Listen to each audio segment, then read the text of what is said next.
Hi, everyone. Welcome to this webinar titled Water Financialization 101, Water Futures, Water Markets, and Reclaiming the Water Commons. I'm Meera Karunanandan. I will be your host today. I work with the Blue Planet Project, and I'm joining you today from Ottawa, Canada, which is on unceded, unsurrendered Algonquin Anishinaabe territory. So this webinar was organized by Food and Water Watch, the Institute for Agriculture and Trade Policy, the Transnational Institute, and the Blue Planet Project. Many of you might have been following the news last December when the Chicago Mercantile Exchange launched the world's first water futures market, which allowed investors then to bet on future prices of water. And many of our groups came together at that point. We had been working on this issue of water privatization for decades, and successfully so. Many of our networks and grassroots groups who are part of these networks have led local campaigns that have then turned into international campaigns against these big private water companies.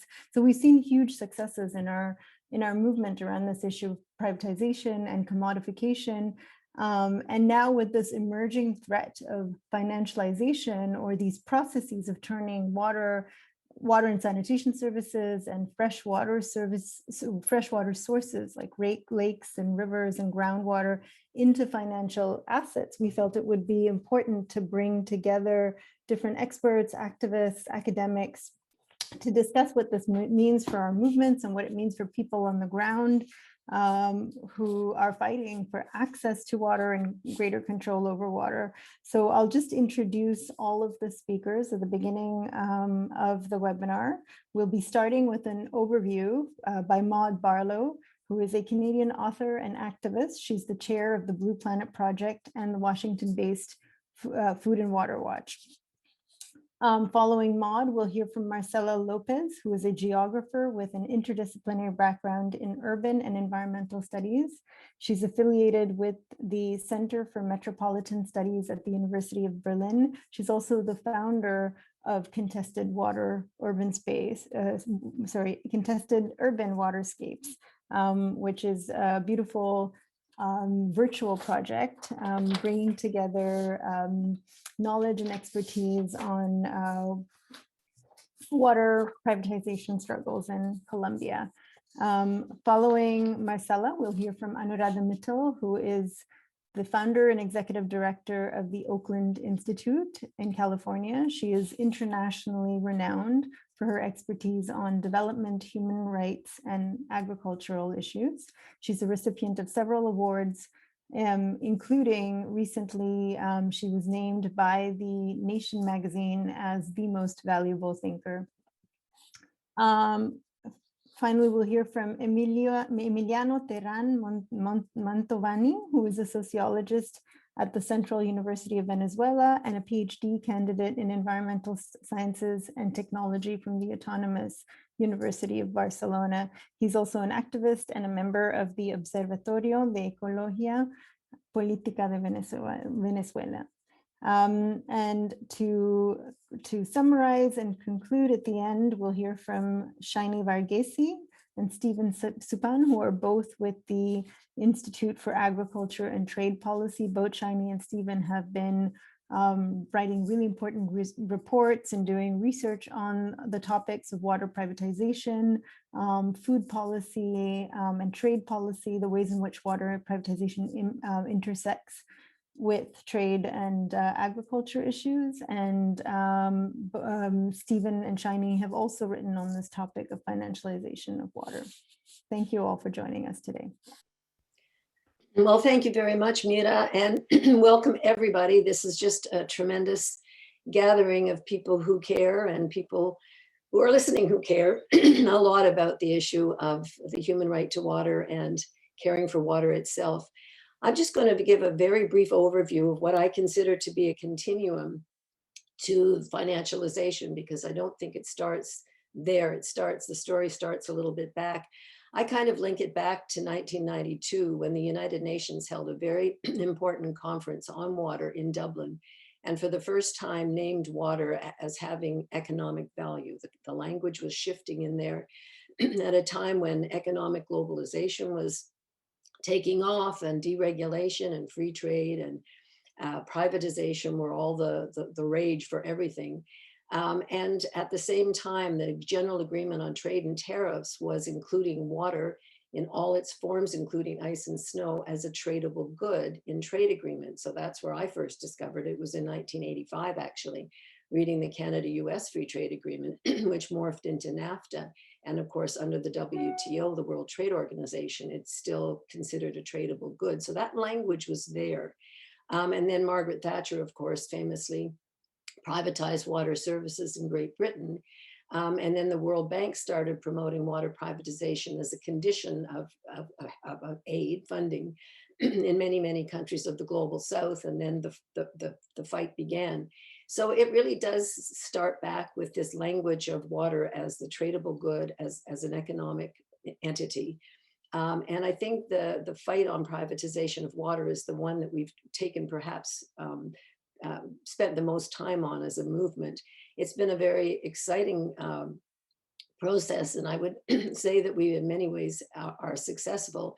There are now, I believe, 313 municipalities that tried privatization and have moved back to keeping their water services under public management, and this has been a really important development. Then we have, of course, bottled water, and that we start to think of water not so much as a private service, but rather a commodity. And the latest development is that Nestle in North America is divesting itself of its operations. I think we made it so uncomfortable for them that they want to leave. They're selling it to a One Rock, it's called. It's a big equity, private equity firm, and it's hard enough to fight bottled water when you can at least name Nestle and fight Nestle and boycott Nestle. But to me, this is a further shifting from a corporation that you can name and see to investors, and kind of the next step in the bottled water struggle. Then we have water trading. Water trading's gone on a long time in the United States and the Western states, but they're beginning to separate the water from the land and sell it separately. And of course, that's happening in other places, Chile, and most particularly Australia, where in 1992, they converted water licenses to rights. And the idea was, well, the farmers, if they can conserve water, then they can sell the extra and there'll be an incentive for them to take care of the water. Well, of course, that's not what happened. The big agribusiness came in and bought up the smaller companies. It was a free-for-all. Macquarie Bank got in. And then the international investors came in, and the price of water skyrocketed. And that's just it's a really bad story for one of the most drought-ridden places on earth. It just was, in my opinion, a terrible mistake. Then we have water pollution trading, which is where you can actually buy or trade your way to be allowed to continue to pollute, which of course is also a form of privatization or commodification, as are mining licenses or extractive industry licenses, or land and water grabs, where you get a license to the land and the water for many, many years, and it's basically yours. In Canada, the government, 2 governments ago, but still in place, basically gave the right to mining companies to actually ask the government to rename a lake to become a tailings impoundment area. So it's no longer a lake and therefore no longer protected by laws. And there are many of them now. So it's just become a private dumping ground for mines. I mean, it's another form. And then most recently, and you're going to hear more about this from Shiny and Stephen and others, more recently now, we've got not just water on the stock market, as in the water companies, the bottled water companies and utilities now, but the Chicago Mercantile Exchange has now allowed the financialization of water futures, the selling of water futures without public hearings, I might add. And this is a dangerous new development, because you're no longer talking about actual water, you're talking about water futures, water assets. You're basically allowing the gambling on scarcity, the gambling on drought, the gambling on a planet running out of water. And I want to remind us all that if you look at the charts, the demand for water in our world is going straight up and the supply is going straight down.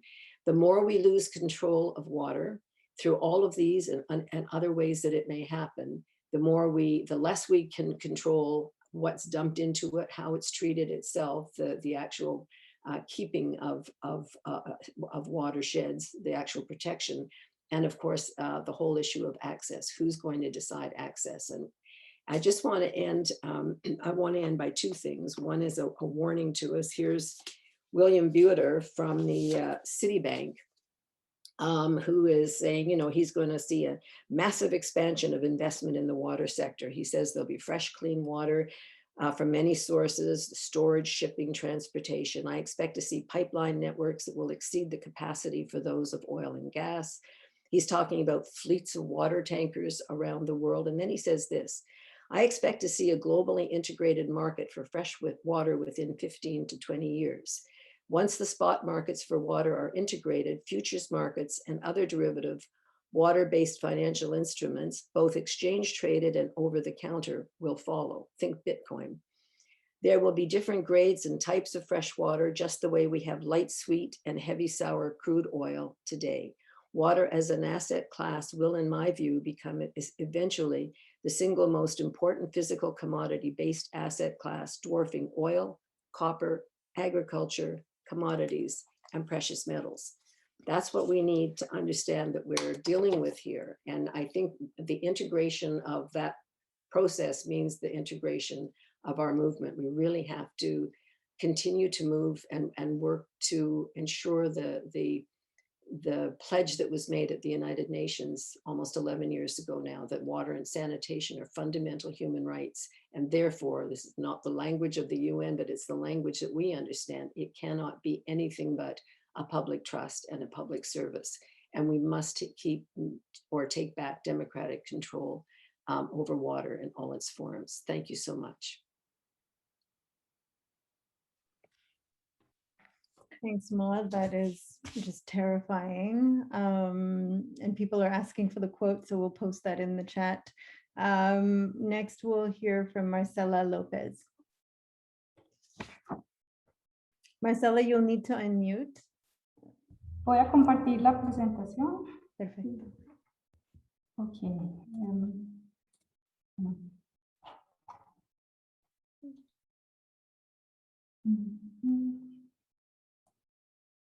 Ok, gracias por la invitación a participar en este evento. Quiero introducir a esta discusión una perspectiva. I'd like to present you a different perspective from Latin America and especially from Colombia.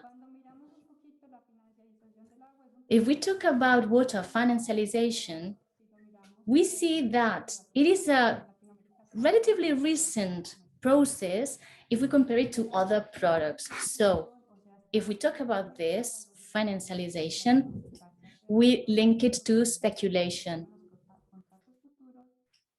The future contracts have been created and they are linked to speculation in specific markets so that some agents can reap their benefits. Speculation is key. Financialization is also linked to the sheer idea of scarcity. It is necessary in order to bring up the fees so that the most vulnerable result affected. I'd like to bring you an example of this. This is creating controversy and debate in Colombia, and it has to do with big scale infrastructures, power plants. This has been recent news. So as Maud was saying, this financialization has been happening for decades, and it has to do, and it's linked to infrastructures. What happens with this? They have played a key role when it comes to water financialization because they do absorb a great amount of capital from different transnational actors. Many governments or water companies fall into debt in order to build up those big projects. In Latin America in the 50s and the 60s, we saw that this was very important, but the new financial actors are now the pension funds and the public banks. These credit are to be paid back as soon as the power plants start producing energy. So we see that we are thinking about future profits, and this is the logic of speculation. This is the question I want to pose. What happens when such infrastructures do not work as expected because they collapse and water, due to its very material feature, refuses to be controlled? So this is a study of Hidro Ituango. This is the biggest hydroelectric power plant in Medellin. The public company involved in this is Empresas Públicas de Medellín, EPM from now on. This company, EPM,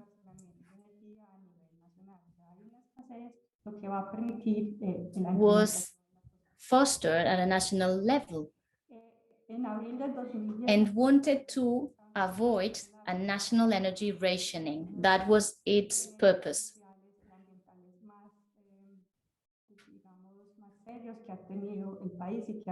But it has caused one of the most severe environmental damage that Colombia has suffered.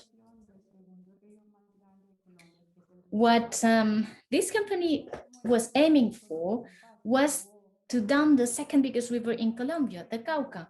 And as this project illustrates, it was far from easy. One of the tunnels that was built in order to achieve this big infrastructure was not successful and collapsed. The damage was terrible. As a result, big part of the population was displaced and the environmental damage was severe.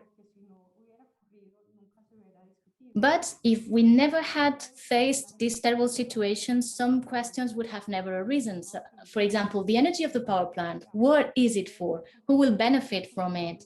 The EPM, does it have a limit in commercialization? Well, yes, they should not trade more water than a certain amount that's agreed. So in this frame,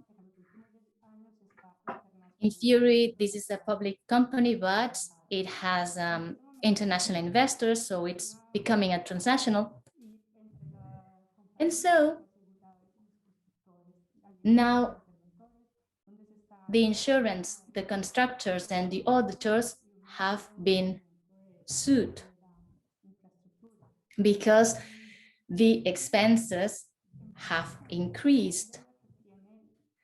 The fact that this is a public company means that this debt is public as well. So in the end, who will pay for the damage done? So we see that the infrastructures connect disasters, financial disasters that happen at a global scale. For example, what happened in Medellin. And in Medellin, this company has the headquarters. And then the other connection, how does that work? So we see that this debt, this connection is going to result in the population in Medellin paying a considerable rise, suffering a considerable rise in their monthly water bills. This situation of financialization of the water is a global phenomenon, but it affects at a local level because the dynamics of access to water in every household changes because of the increase in the water bill. These people then will not be able to pay in time. They will be indebted with the water companies, and finally, they will be disconnected from the water service because of the debt and the impairment. So this is the way in which we connect financialization with this big infrastructures that are sold as a problem-solving solution, but in fact, these infrastructures are going to have as an outcome this consequence. The population is going to be affected with higher and more expensive water bills when these infrastructures collapse. Thank you very much. Gracias, Marcela. Thank you, Marcela, for Thank you very much. more concrete these complex issues of financialization and what they look like on the ground. Next, we'll move on to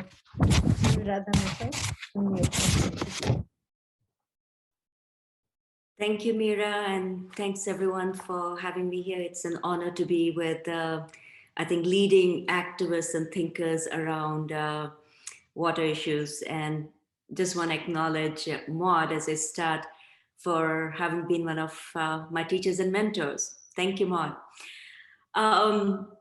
Yeah, as Maud and Marcela talked about colonization of natural resources having been happening over decades through financialization, a special moment in that is around 2007, 2008. And I'm going to focus on that. This is a time at with the high food price crisis and a financial crisis. Investors were looking for the next soft commodity to invest in, and that became land. What many of us don't realize is it was not just about land, but it is also about water. I'll give you an example. I was in Geneva in 2010 at an investment conference. You had pension funds, endowment fund managers. When this gentleman, a fund manager from a pension fund in Germany, raised his hand and said, I hear there's a water shortage. There's going to be water shortages. How can I make money off it? I mean, I sat in disbelief, but that was the thinking, how can I make money out of shortages such as water? So in 2007, 2008, we saw this phenomena which has come to be known as land grabs. Investors, endowment funds rushing in, investing in private equity, which was buying up land, and this trend was predominantly happening in Africa. In 2011, we had estimated that nearly 75% of these land grabs were happening on the continent of Africa. The rhetoric used then was that this is unproductive land, we're going to bring food security to Africa, provide infrastructure development, economic opportunities. Since then, at the Institute, we have looked at thousands and thousands of land deals all over Africa, from Ethiopia to Mozambique to Zambia to Sierra Leone. And what we find is basically, in terms of investment in land, is nothing else but a resource theft. Is a colonization of resources such as land and water that goes together. The so-called unproductive lands are actually some of the most fertile lands, some of the lands which have best access to water, which are being taken up and stolen from the local communities, and they're not unused because communities depend on them. If you go to our website, if you look at the deals that were made by emergent asset management, these funds always based in tax havens such as Mauritius and Delaware and elsewhere, going up, buying up lands, whether in Zambia, you would find is because of the water through River Zambezi.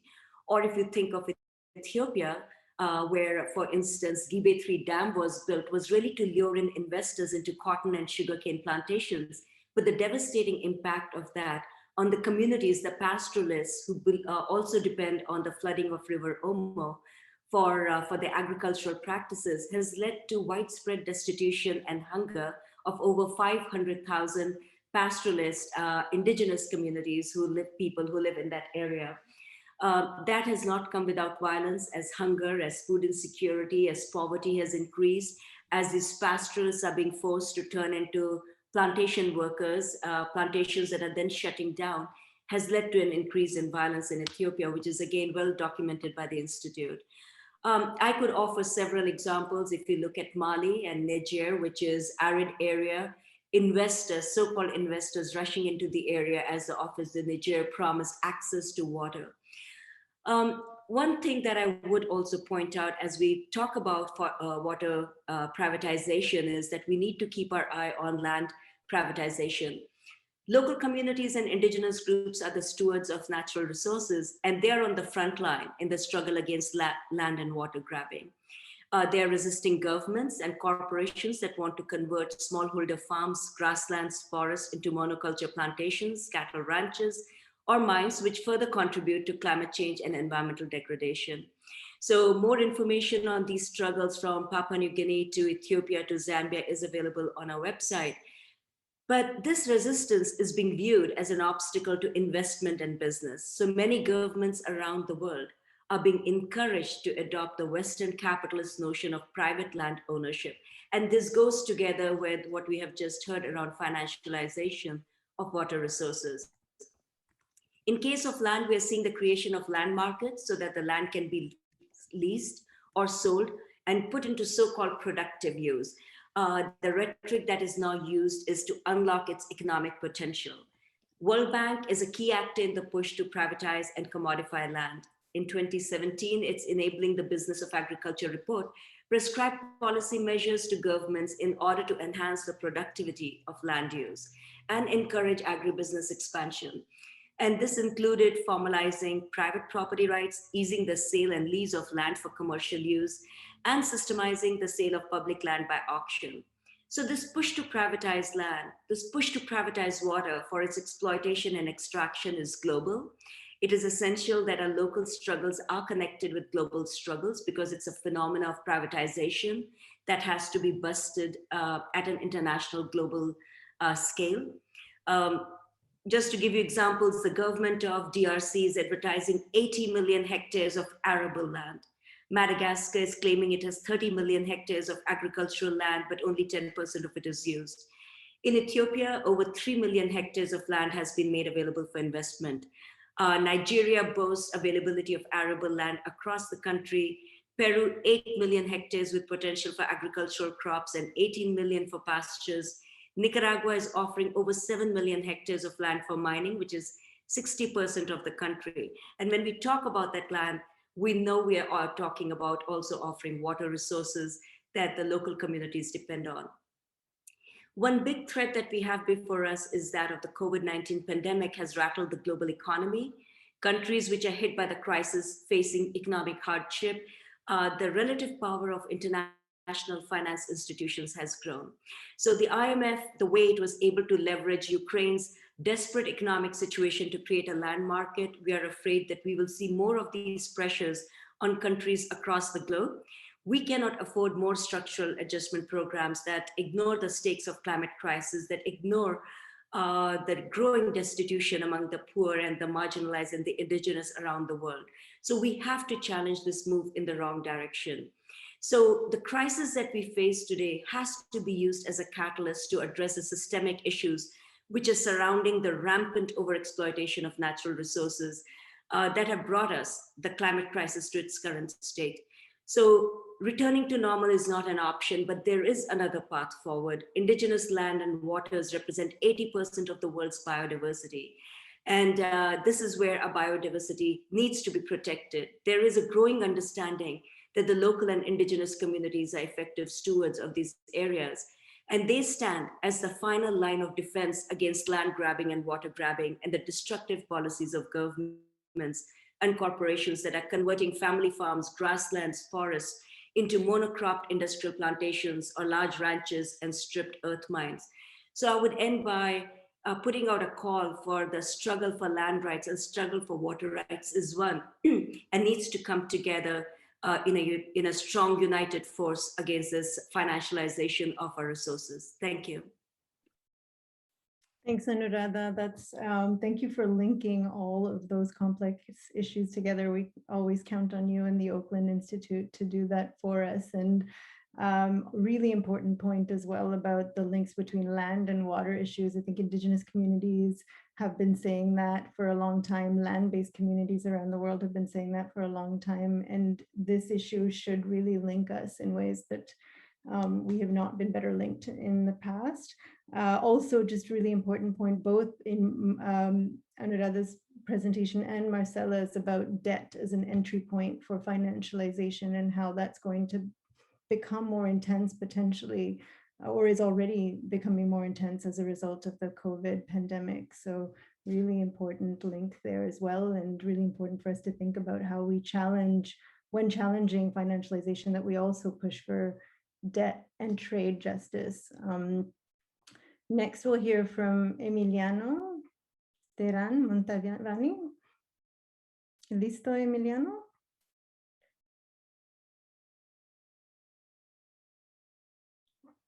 Tienes que apagar, tienes que incendiar el micrófono. You need to turn your mic on, Emiliano.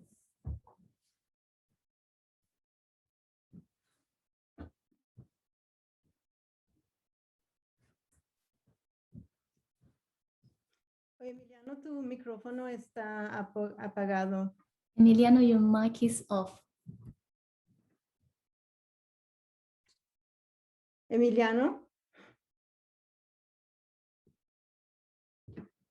Can anyone else hear Emiliano?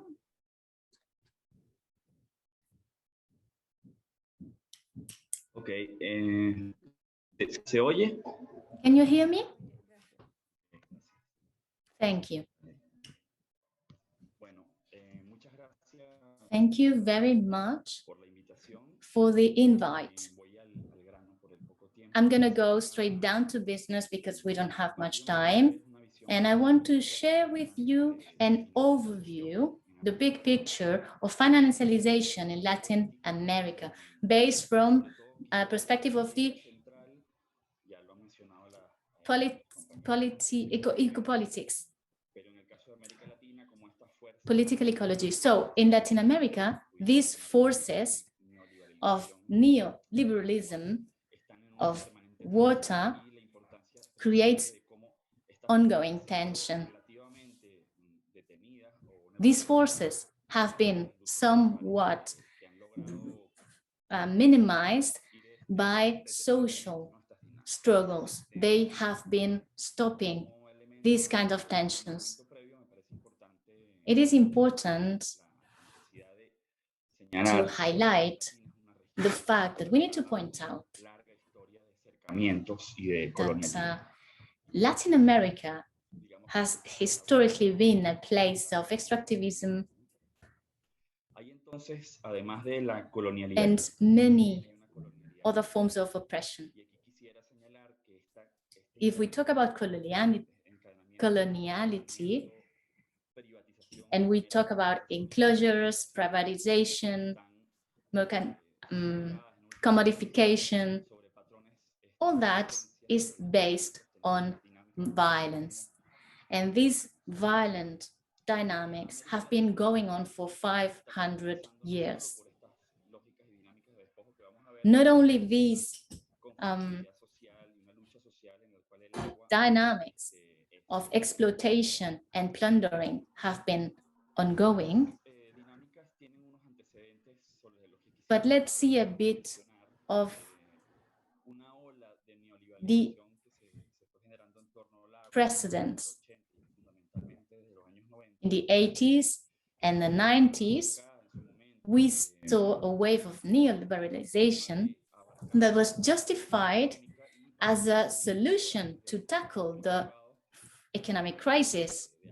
And so the language used in order to justify privatization was this. In this time, Latin America was a world laboratory for privatizations. More than 50% of private investment were on the water sector and happened in this region. In the 90s, this model was growing exponentially at a political level. However, at the same time, and this is a key element, it is from the 2000s onwards, these dynamics will be contested. They will face some obstacles. Why? We could point out the following factors, causes. On the one hand, the profit expected was not as expected. But the second aspect was the fact that at a regional level, a social movement against these dynamics was born and organized, and they valued water differently according to a specific indigenous, local, and popular notion of water. We can see some water struggles on the pictures, and these are key examples.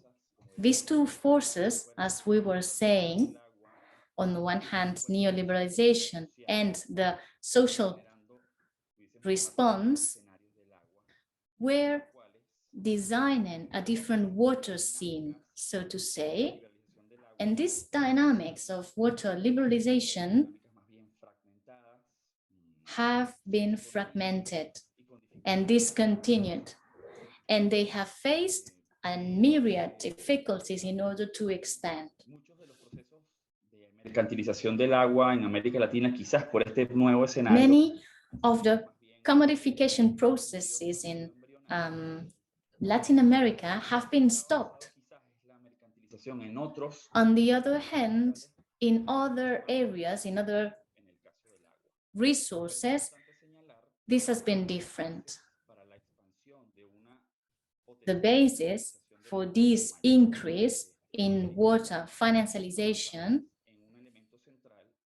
have to do with the struggle in this region. They are trying to label water as a commodity, as an economic resource. And this is part of the tendency to commodification and financialization of water. It seems subtle, and sometimes that process is almost even hidden when it comes to water. But these dynamics are expressed in the territories through violence, and that is a very clear logic of colonization.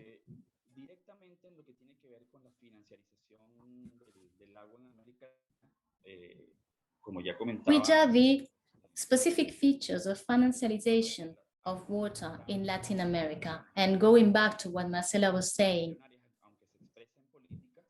we are in a nutshell phase.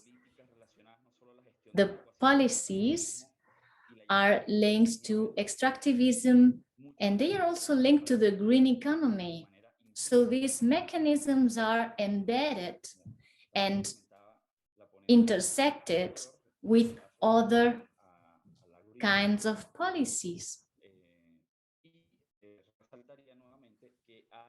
So this would prove that there is a constant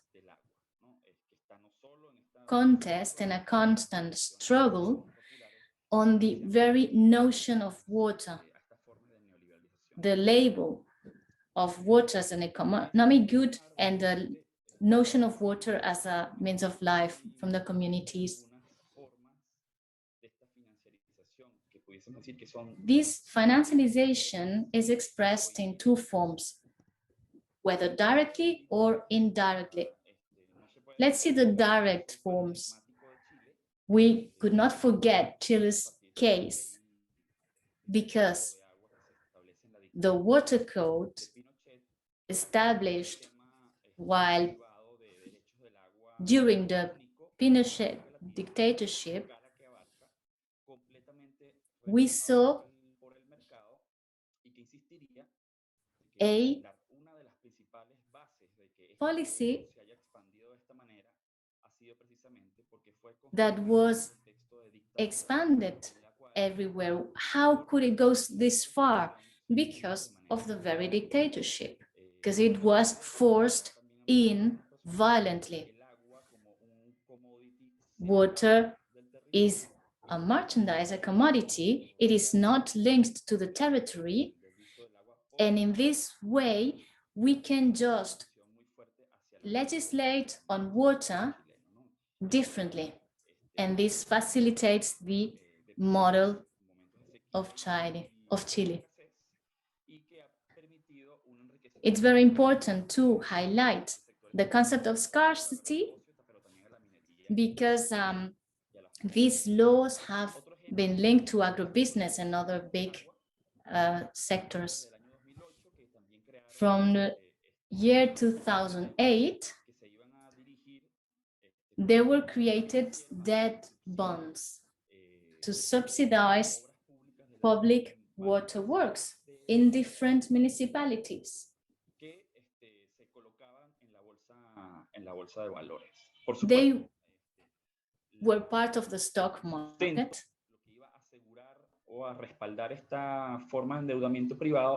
This way of becoming indebted was done through public money.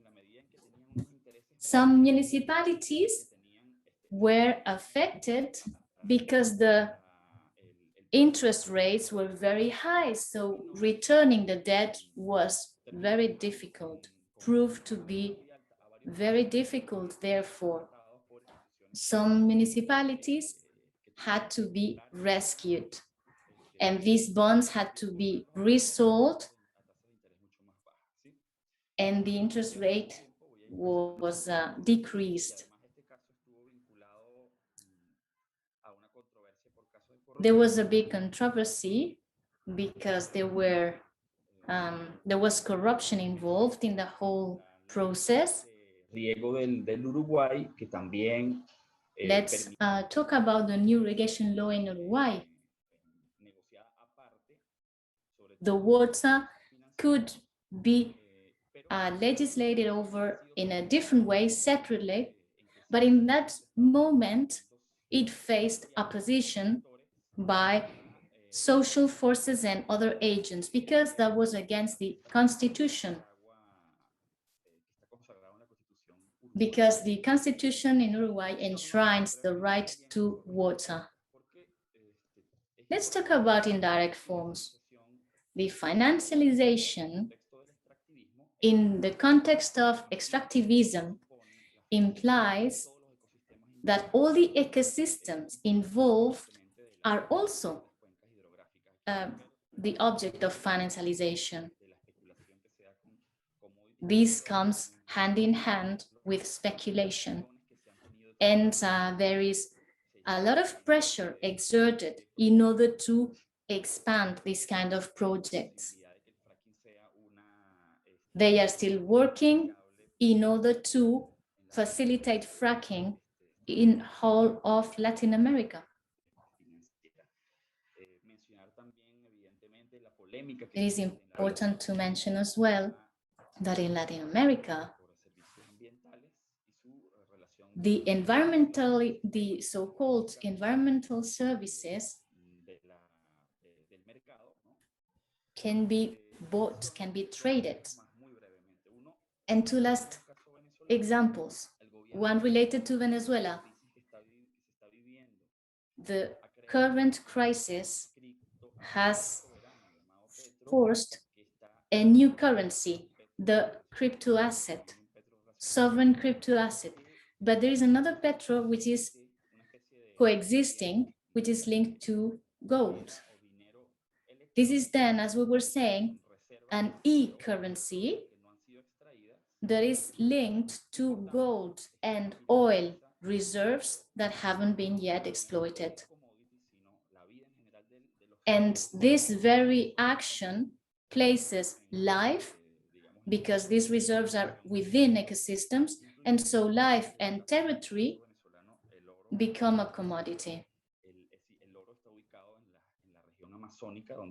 These gold reserves are in the Amazon. está también en disputa. And the last example in Argentina is connected with restructuring of the public debt. It's connected as well to new and old extractivist projects. Mining has been opposed for more than 20 years by the local movements. They tried to avoid these projects, especially water defenders. And extractivism and debt are connected. And of course, the environmental damage goes along. I'd like to wrap up with some final comments. We are faced with an increasing pressure for water management at a global level.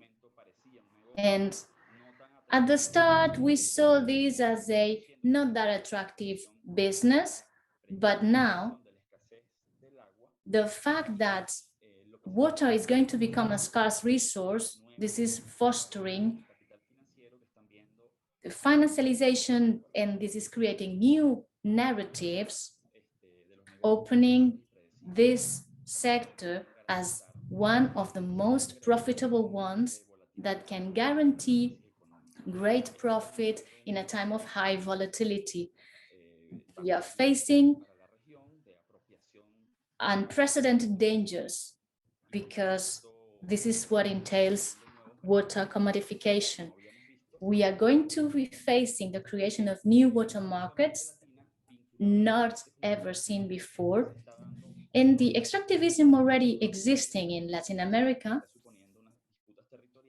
it is creating territorial conflict, militarization, and neoliberal politics. This social struggle is paramount because they are the force that can block the financialization of water in the region. Thank you very much for your attention. Thank you very much. Gracias Emiliano para esa perspectiva muy. Thank you very much, Emiliano, for your global perspective of the situation in Latin America.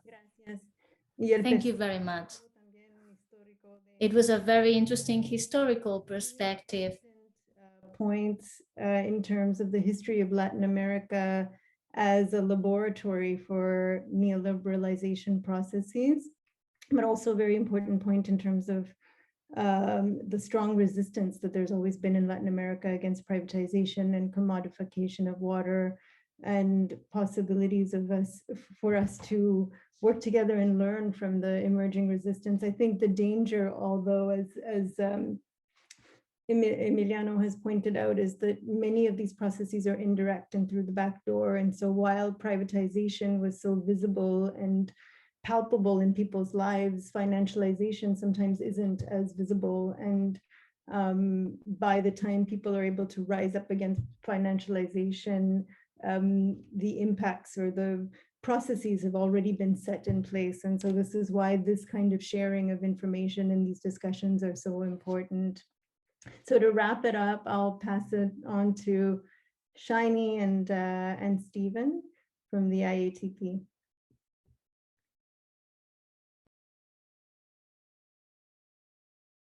Shiny, you're on mute. Oh, hi. Thanks. Can you hear me now? Thank you, Mira. And hi, everyone. Thank you for joining us. Good morning, good evening, depending on where you are. And Maud, thank you for that very broad overview. And of course, Marcela, Anuradha, and Emiliano for telling us about various forms of in which water is commoditized, who are the actors behind it, and how sometimes enabling the legal regimes are sometimes pushed through to enable the financialization, as Emiliano was talking about. By the way, the theme of this year's World Water Day is valuing water. As the special rapporteur on right to water said recently, Valuing water goes far beyond pricing water. Water means different things to different people. So, for example, through last year, we saw how water pricing and other inequities in water access impacted communities across the world through the COVID period. But even this idea of pricing water, as Maud was saying, is just about 30 years old. And when World Bank started pushing it around, pushing it through the governments, to the governments around, it was basically impacting ordinary people's access to water. It is water services that was privatized. Privatization of water itself was another matter. It was much more challenging to push through in the governments, especially in southern countries. In most part of the world, water law is called the riparian law, allows people who are living by the water to use it for their, access it however they want it. And if you want to access it, if you're not part of it, then you need to have special permits, etc. So the water governance is governed separately, and you need to change the laws if you have to rush through privatization of water as a commodity. But in the United States, in some parts, water rights are attached to land. So here we are talking about private water rights as opposed to right to water, which we all support.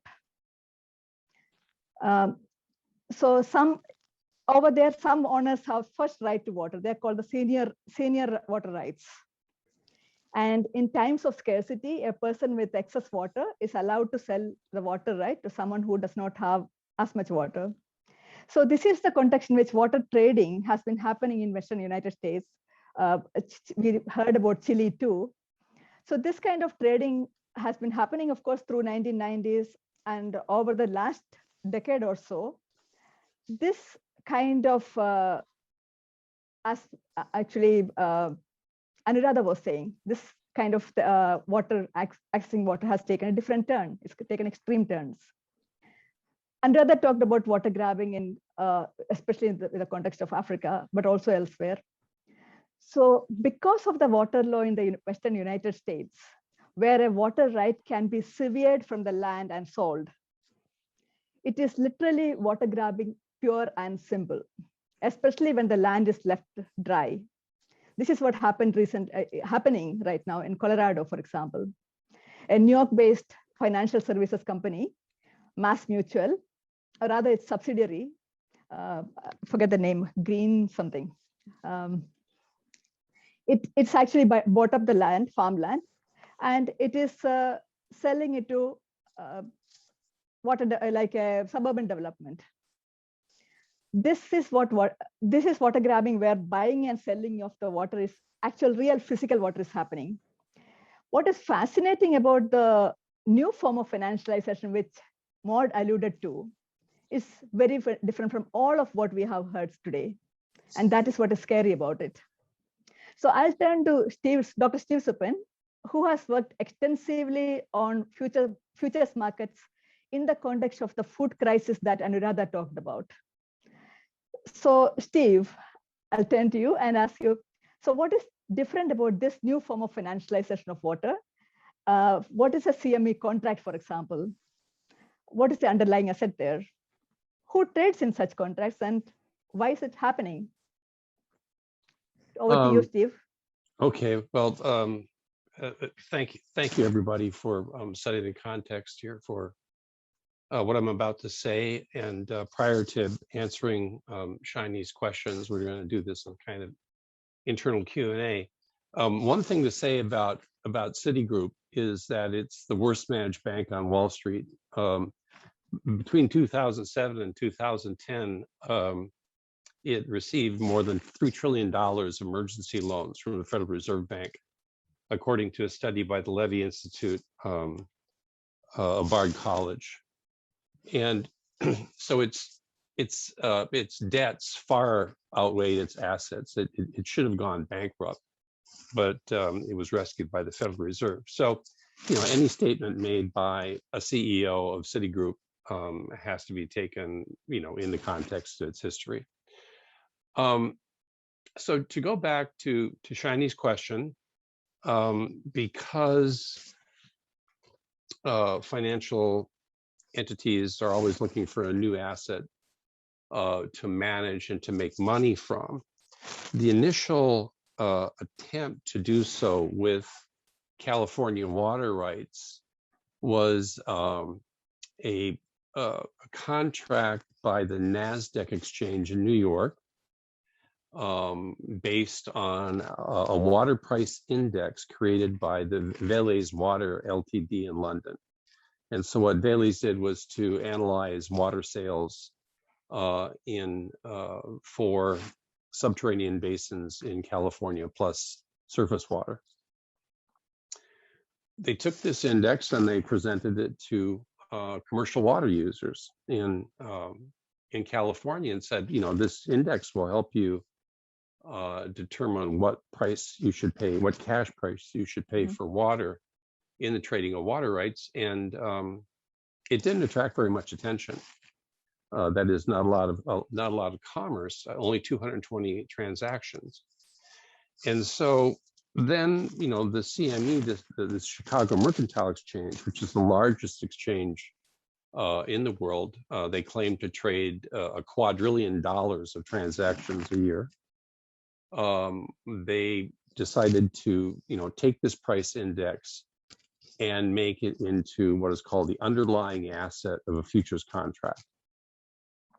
And what that means is that the Chicago Mercantile Exchange, you know, standardizes units of water in its 10 acre feet, so a foot of water spread over 10 acres, and they specify a period for buying and selling this contract. So you can there are 4 contracts a year, and if you are a commercial user of water and you anticipate that there's going to be a higher price of water later in the year, so you know, then you buy it now to try to hedge your water price later in the year.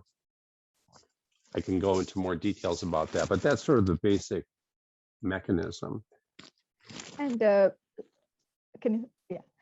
so why is such a trading now, and what is the imperatives, and what are the potential risks in futures for water managers when determining the price, for example, because they have to determine price every season or whatever? So, you know, when the contract started trading in January, the Financial Times reported it, and the executive director of the California Farm Water Coalition said, well, I don't think there's going to be many water managers who will be interested in this contract. This is essentially something for financial speculators. And one of the reasons that it is of interest to financial speculators is that contracts are supposed to be position limited. You can only buy so many positions of a contract if you're a financial speculator. But if you put the water contract into a commodity index fund, well, these index funds have no position limits. And this is one of the factors that makes putting a water futures contract into a commodity index fund very, very dangerous, both from the viewpoint of price volatility, and then eventually it just becomes useless for determining the cash price of water. So the beneficiaries, if there are going to be beneficiaries, would be speculators. Although at this point, even the speculators are a little suspicious of the contract. Right. So could this contract be reproduced in other countries? And how would a distorted water price impact, say, for example, agriculture and food prices? What is the potential for that? So, you know, transferring the CME water contract to another country. I mean, there are the Chicago Mercantile Exchange has subsidiaries in other countries, and so in theory, they could offer the contract for sale there. But water managers in other countries have very little interest in what the water price is in California, because the conditions of water accessibility and affordability are very different. So I think, I mean, it's possible that a futures contract could be set up in another, country, for example, the Bolsa in Sao Paulo, but it would have to be based on a water price in a price index for water sales in a specific watershed in Brazil. So and the law. And then regarding the impact of water prices on agricultural prices, water historically has been relatively it's subsidized and therefore relatively stable input price for agricultural production compared to, for example, fertilizer, which is the single largest operating cost in agricultural production. So if the water price in the futures market was so volatile that it was useless for setting a benchmark for cash water sales, then cash water sales become more volatile, because there's no effective price signal to guide any commercial user of water. So it would have definitely a harmful effect on the cost of production and therefore on the cost of agricultural commodities. So clearly the risks are many and this cannot go forward. So what can we do? Who is in charge of the oversight? Where do we go from here? Who controls this CME contracts? So CME exchange, I mean, Yeah, so in the United States, I mean, one of the things that I found very strange about this contract was that the Commodity Futures Trading Commission regulates all hundreds of both physical derivatives commodities, such as corn futures contracts, and financial derivatives commodities, such as interest rate contracts. But this is a novel contract. There's never been a water futures contract before, and yet the commissioners allowed the staff to allow the CME to self-certify the contract as being consistent with CFTC rules and the Commodity Exchange Act. And I've written in a rather long blog that the commissioners all met publicly at least once and then privately several times to talk about whether they should allow Bitcoin to become a commodity. And the underlying asset of Bitcoin is really bizarre. It's literally the amount of electrical energy used to produce the coin. And it's right now that underlying asset is extremely controversial within the Federal Reserve Bank of the United States, because Bitcoin is convertible into dollars.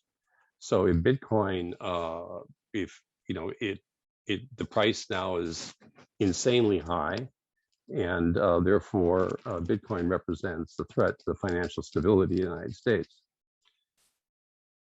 You would think that the commission, the 5 commissioners would say, well, this is a novel contract, we should hold a hearing on it, one or more hearings. Certainly, U.S. groups will try to get the Commodity Futures Trading Commission to hold at least one public hearing when there's a full commission. Right now, there's not a full commission because of the Biden transition. And then, the question will be, is there a way to get the CFTC to ordered the Chicago Mercantile Exchange to withdraw the water futures contract. And it would have, this would be a very difficult fight because historically the commissioners have had a lot of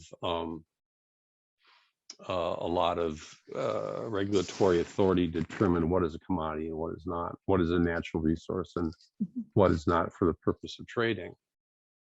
But you know, if the futures contract, let's say it gets put into a commodity index fund run by Goldman Sachs, and there's huge excessive speculation, and that excessive speculation effectively destroys the integrity of water markets, you know, cash water markets, then you're going to have a lot of congressional pressure on the CFTC to withdraw that contract. Stephen and Shiny, this is, I don't know how many more questions you have. Just Shiny, one, No, just that's one, it. Okay. just one more. Like I was just going to say that what can we do with this new Congress in place? And so you already answered it. So there is no more questions.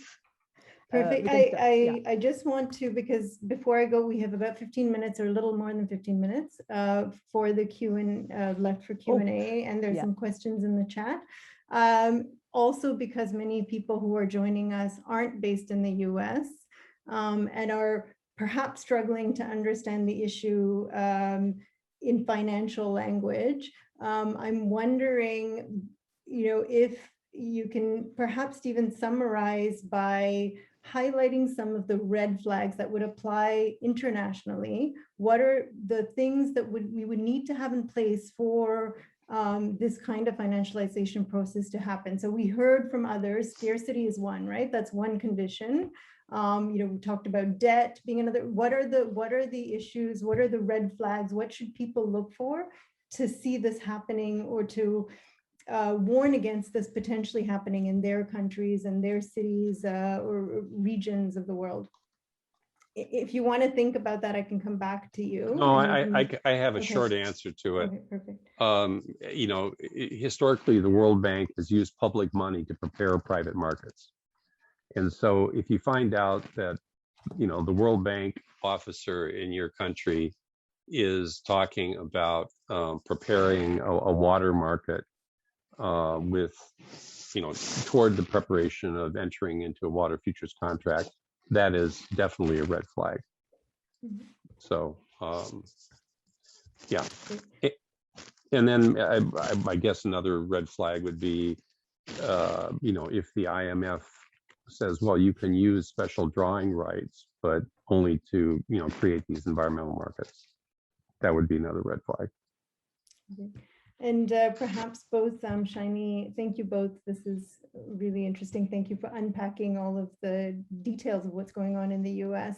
If you can post in the chat, I'm sure people would love to see and read what you already have, the reports the IATP has prepared on this issue, into the chat, and also I'll do that. You know, information about how we could interrogate or how we can investigate things like, where do you go to find out what the World Bank and IMF are negotiating in our countries, and you know, where can we find out about these conditions? Because what I've learned from also reading the IATP over the years is that it's really hard to get access to that information, right? And so but if you can share some information in the chat, we have lots of questions. So perhaps what I'm going to do is give everybody just a few minutes, and I'll summarize, and hopefully this is okay, the questions that we're getting in the chat, a lot related to who the enemies are, like who's out there that, you know, Goldman Sachs buying up land in Africa, Walton Family Foundation, where, you know, who are the actors, who is financializing, who's responsible? So that's one question. And the second is, and many of you touched on this, but if you can elaborate on what do we do considering the constraints in many of our countries, in many of our parts of the world, including, you know, one question on how do you take back democratic control in authoritarian states? So how do we fight back against that? So if we can just summarize all of the questions in the chat into those two big questions, you know, identifying, and there is actually a specific question for Marcelin, which perhaps we should address, on hydroelectricity, and if there's, are there better ways to do hydroelectricity given it's so the question is, given it's a renewable energy, is there a way to do it without dispossessing indigenous people, without financializing? So maybe I'll let each of you go perhaps in the order you spoke. So starting with Maud, and do a round of responses to those two questions. Well, I just like to speak to the issue of who are the bad guys, because really this is an issue I call a mighty contest. Is water a commodity, or is water a commons and a public trust? And I worry if we spend too much time worrying about the bad guys and not enough time getting the right regulations and laws in our own countries. Martin Luther King said legislation may not change the heart, but it will restrain the heartless. What's happened over 30 years, 35 years of economic globalization is that governments have been handing power over to the markets for everything from trade to financial decisions to regulation about the environment and so on.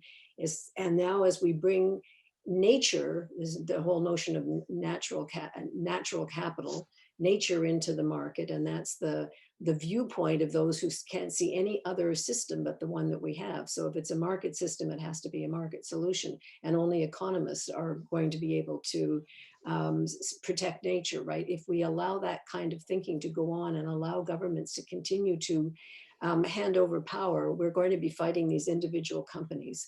We deeply need laws, international and national laws, to protect our watersheds, to protect people's human rights, to stop the commodification and financialization of nature.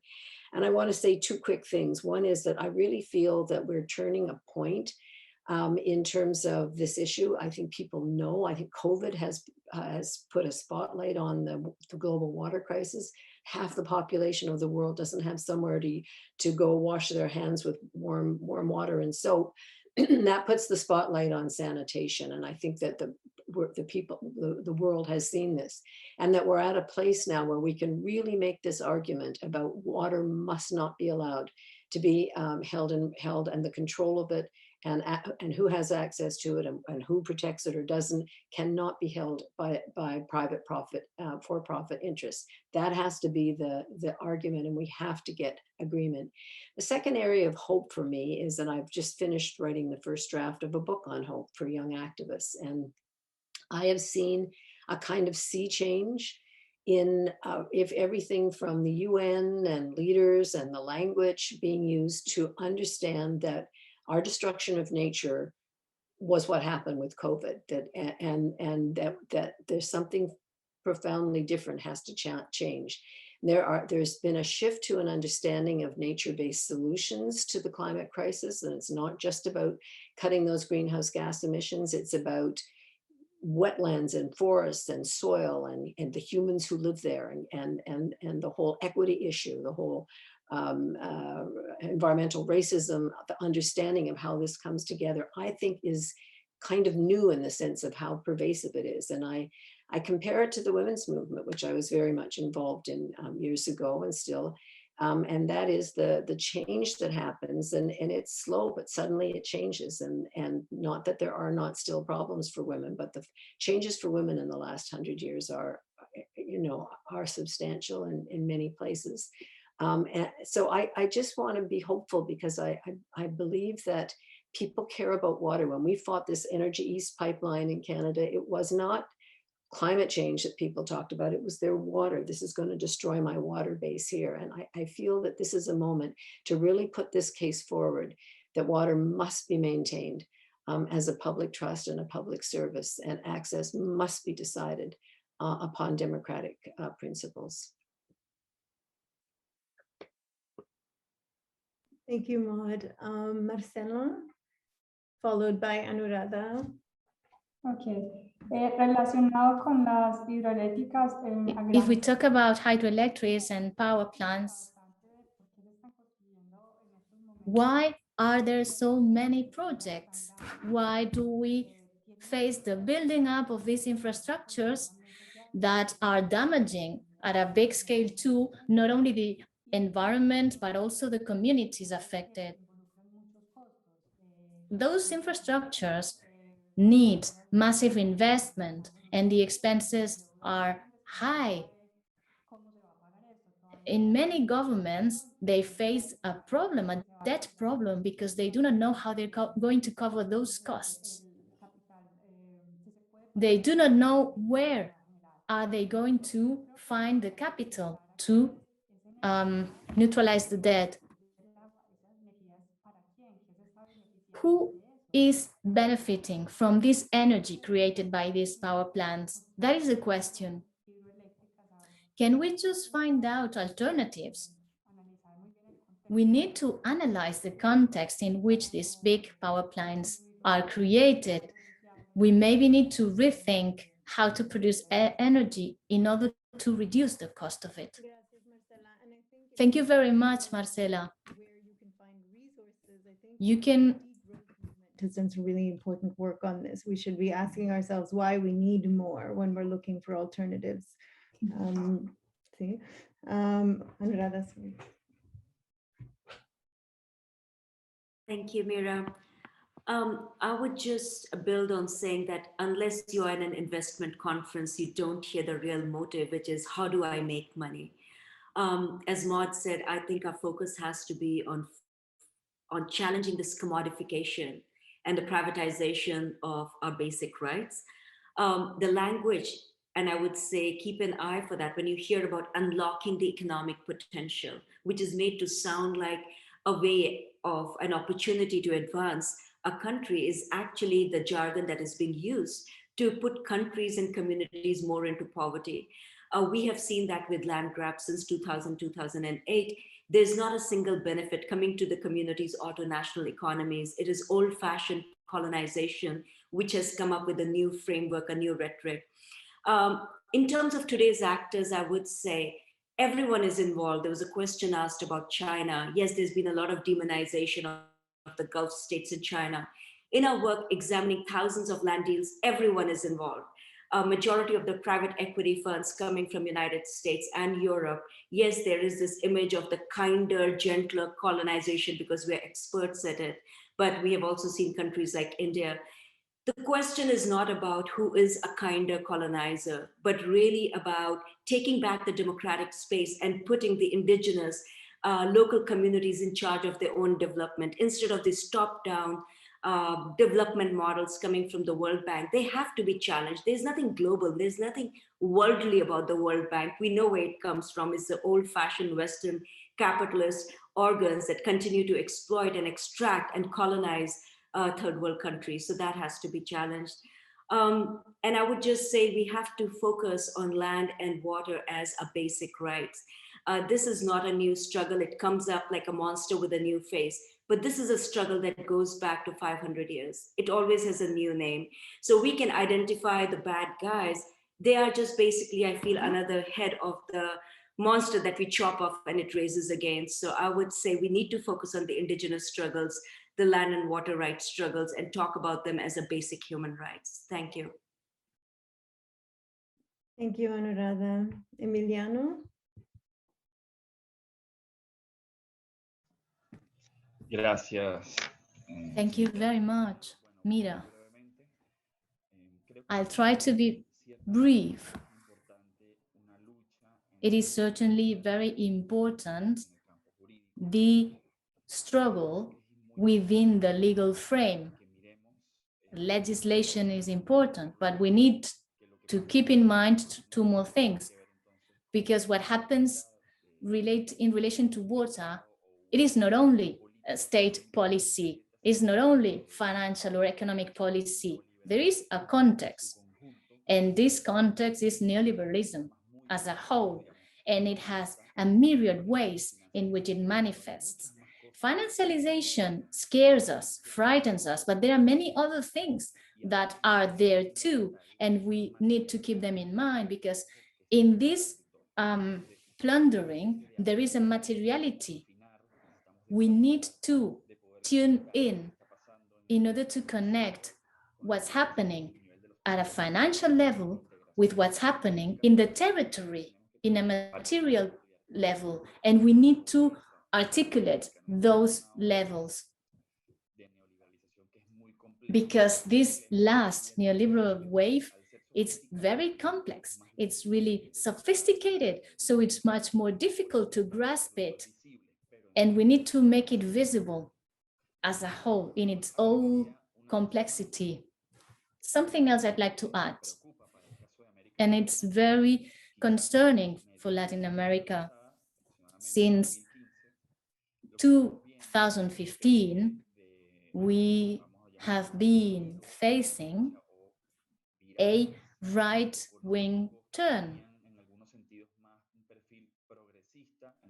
In many areas, there was a rather progressive profile, but nowadays we have seen this turn to the right. Financialization, privatization, in a more complex way, much more sophisticated than in the Washington Consensus. So for many people, that is much more difficult to grasp and to see, not only in governments that were historically right-wing, many governments that are so-called progressive implement right-wing policies in the territories.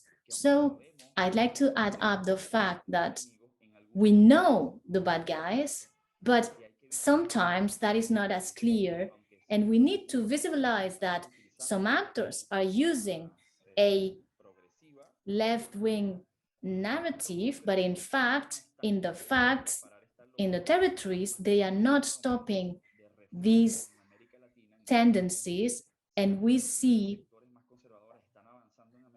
how the most conservative sectors are advancing and going forward in Latin America.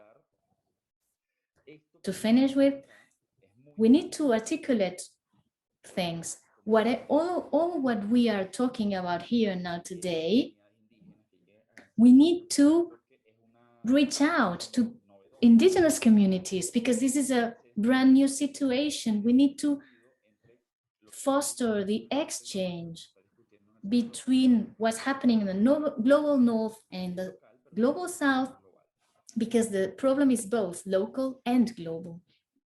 Gracias, gracias, Emiliano. Thank you very much, Emiliano. Shani and Stephen, you have the last word. Shiny, you're on mute, sorry. Okay, I'll go first. Thanks, Mira. I was just thinking that all of what everyone is saying absolutely right.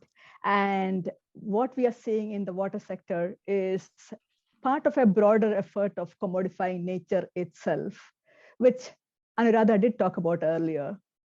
So it's coming from multiple spaces. World Bank is now joined by World Economic Forum and led by Western corporations, but very much enabled by economic elites in the South. We cannot ignore that. We cannot keep saying that it's all West, it's also the South. And then the language of valuing nature, valuing water is used, I mean, it's used to kind of in a very deceptive way so that many people get taken in, because they don't understand they are actually meaning something much. It's primarily what they mean is pricing everything. A very good example is the upcoming UN Food Summit, where nature-based solutions are being promoted. And now mostly people who are working in the field of food and agriculture is aware of it. Other people are not even aware of it, but it is the beginning. Biodiversity Convention, Climate Change Convention, promoting biodiversity offsets, carbon offsets. Water futures are just the beginning. We are going to see biodiversity offsets, carbon offsets, etc. So this means people working in different spaces, water, food, agriculture, climate, biodiversity, health, all of it needs to come together to resist it. And I think that's what is the challenge we have. We cannot any longer afford to be working in isolated spaces. Even as we focus on our spaces, we also need to come together. Thank you.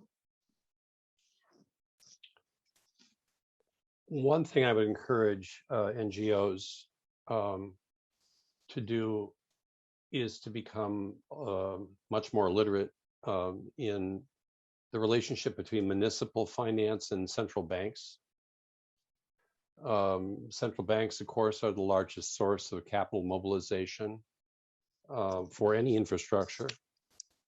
And one of the things that central banks can do is to demand environmental and social performance requirements of anybody who comes in, to invest with a infrastructure project, claiming to improve, water or any other public service.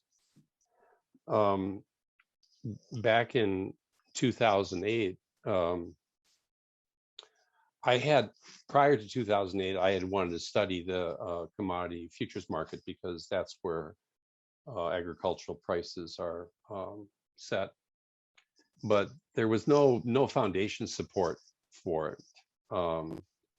And of course, once you had this gigantic financial crisis, then the first NGOs began to appear. In the United States, the most prominent ones are Americans for Financial Reform and Better Markets, and they're rather, they're rather technical, and they're very focused on the U.S. situation. But I do think having an understanding of, what the central banks do, what municipal finance does, enables you to explain how politically and financially destabilizing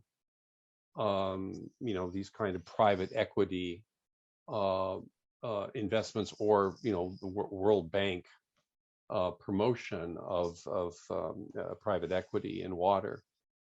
They really need to understand that it's not just a bunch of NGOs or indigenous groups they have to worry about in protest, but the actual financial destabilization of their country. And then maybe one last thing I would say, because we're advocating this in the United States, and it's not going to be an easy campaign, is to create a public bank specifically for public interest goods and purposes. And right now the discussion is to create a bank in the United States with the taking part of the Federal Reserve Bank's money for that purpose, because private equity, I mean, their whole understanding of what is return on investment is both suicidal and nihilistic, and it's going to be a real struggle to try to regulate them, so to have a public financing option, so that you don't need to go to private equity or to World Bank, would be a very important source of resistance. Thank you. Thank you, Stephen. Thank you, everyone. I won't try and summarize the very rich discussion that we've had, but I'll pick up on this point that Stephen made about the importance of building literacy. And I think we need more spaces like this to collectively build literacy. This has been an important step forward for many of us to bring people together from different sectors and different parts of the world to discuss this emerging threat of financialization. So let's continue the discussion as the struggle continues. Let's continue this process of building literacy together. I want to just thank, before we leave, we're just a few minutes over time, but I want to thank Marcela Oliveira, who did so much work to pull everyone together, bring this webinar to fruition, to Mary Grant from Food and Water Watch, Marcela with the Red Vida and Plataforma de Acuerdos Públicos Comunitarios and the Blue Planet Project. She wears so many hats. Mary Grant, thank you so much for, if you guys want to turn on your cameras and say hello, take a bow. And Adrian Murray with the Blue Planet Project as well, for all of his help with in pulling this together. Thank you, everyone. Thanks for joining, and let's stay in touch. Thank you for everything. Thank you all. Bye.